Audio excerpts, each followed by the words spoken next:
अस्सलामुअलैकुम वरहमतुल्लाहि वबरकातुहू। आइए हम आज आपको दिखाते हैं दुनिया का मसरूफ़ तरीन कौम जो एक लम्हा भी ज़ाया नहीं करते। ज़रा इस वीडियो में देखो, वो सामने से ट्रेन आ रही है और बाकायदा हारन भी बजा रही है और ये लोग फिर भी उसके सामने आते रहते हैं, वो अपना लाइन क्रॉस करते हैं।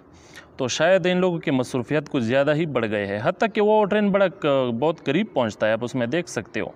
तो भाई ऐसा ना करें, अपनी हिफाजत भी ज़रूरी है, ऐसी भी क्या मसरूफ़ियत।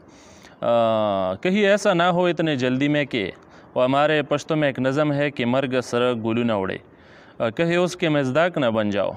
तो अपनी हिफाजत ज़रूरी है, ऐसा ना करें। चलो वीडियो देखते हैं।